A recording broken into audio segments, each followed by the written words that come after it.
کیا ہے جی لمحہ فکریہ؟ تمہیں پتہ ہے آج خواجہ خورشید انور مرحوم کی برسی ہے؟ ہاں ہاں، موسیقار اعظم خواجہ خورشید انور. ہاں بہت بڑے موسیقار تھے، لیکن میں انہیں موسیقی کے حوالے سے اتنا نہیں جانتا، کیونکہ موسیقی میں میرا علم اتنا ہی ہے جتنا تمہارا سائنس کے بارے میں ہوگا. واہ رے واہ، اس کا مطلب ہے بہت جانتی ہو موسیقی.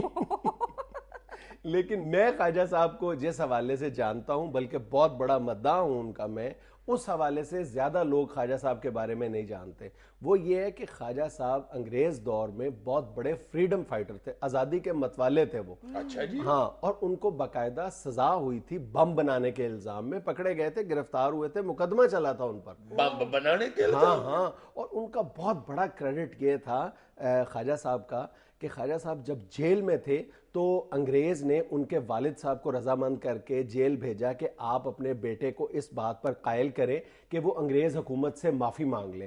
تو خواجہ صاحب کے والد خواجہ فیروز الدین، جو اس وقت بہت بڑے مقرر ہوا کرتے تھے انگریزی، پنجابی اور اردو زبان کے، اور بہت بڑے وہ وکیل تھے، وہ جب جیل میں اپنے بیٹے خواجہ خورشید انور صاحب کو ملنے کے لیے جاتے ہیں تو خواجہ صاحب کو کہتے ہیں کہ آپ بیٹا تم معافی مانگ لو.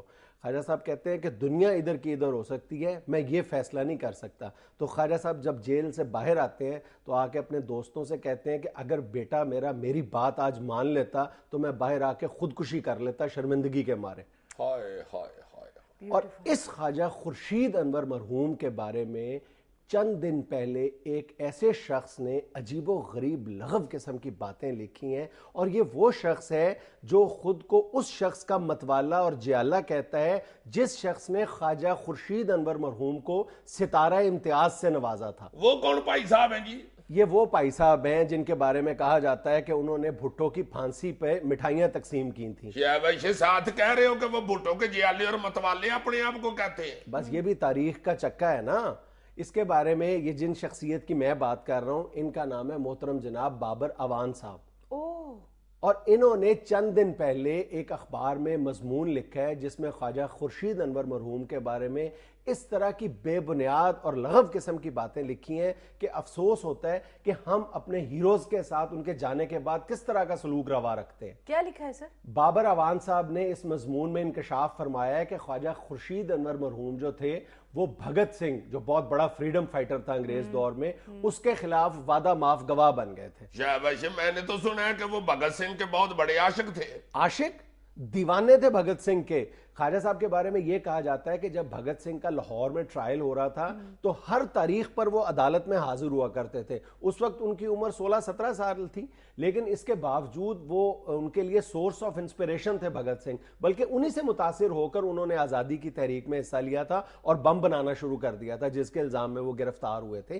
اور یہ جو ان پر بم بنانے کا الزام تھا، اس کیس کا بھگت سنگھ کے ٹرائل سے دور دور تک کوئی تعلق نہیں تھا. دوسری بات یہ ہے کہ بھگت سنگھ نے تو خود سینے پہ ہاتھ مار کر عدالت میں یہ اعتراف کر لیا تھا اپنے جرم کا کہ جتنی یہ میرے پہ الزامات ہیں سارے صحیح ہیں اور مجھے سزا دی جائے. اور یہ تو انگریز کے لیے جرم تھے نا، بھگت سنگھ کے لیے تو وہ ساری اعزاز کی بات تھی نا. ان کے سینے پہ تمغے تھے یہ سارے الزامات. تو سر بابر اعوان نے کیسے لکھ دیا کہ خواجہ صاحب بھگت سنگھ کے کیس میں وعدہ معاف گواہ بنے تھے؟ حالانکہ بابر اعوان صاحب خود وکیل ہیں، اور یہ بات تو کوئی مرغیاں حلال کرنے والا بھی جانتا ہے کہ جب بندہ اعتراف جرم ہی کر لے تو پھر اس کے لیے تو کسی وعدہ معاف گواہ کی ضرورت ہی نہیں رہ جاتی.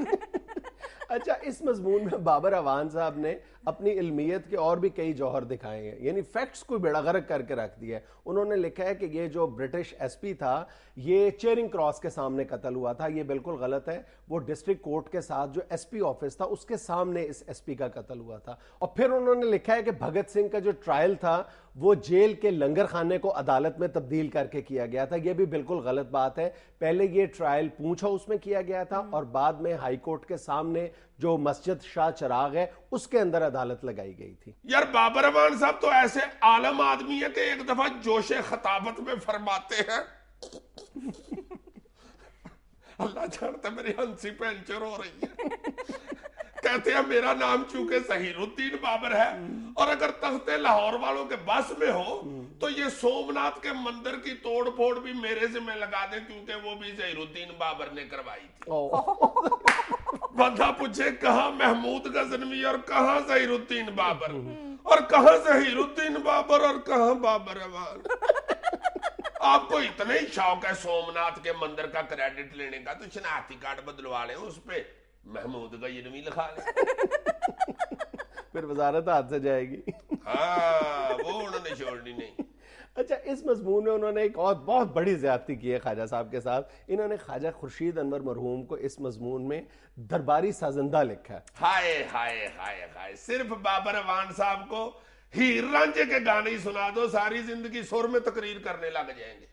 ایسی ایسی فلم، انتظار، کوئل، گھونگھٹ، حیدر علی، وہ تو بہت بڑا موسیقار تھا، ایسا موسیقار تو پیدا ہی نہیں ہوا ادھر۔ اور تمہیں پتہ ہے کہ انہوں نے جو انڈین پبلک سروس کمیشن ہے اس کے جو 2 دفعہ انہوں نے امتحان پاس کیا ہے، دونوں دفعہ ریٹن میں ٹاپ کیا انہوں نے، اور وائوا میں صرف اس بنیاد پہ ان کو فیل کر دیا گیا تھا کہ جب بھی ان سے سوال ہوتا تھا انگریز حکومت کے بارے میں تو یہ کھل کر مخالفت کر دیتے تھے۔ نہیں یہ نہ کرو تم، ویسے تو بابر اعوان صاحب نے بھی پی ایچ ڈی کی ہوئی ہے۔ شورۂ آفاق پی ایچ ڈی ان کی۔ ناظرین یہاں میں لینا ایک چھوٹا سا وقفہ، ہمارے ساتھ رہیے گا۔ یار ویسے یہ سٹوری سن کے تو بابر اعوان صاحب مجھے ہیر رانجھے کے قیدو ہی لگے ہیں۔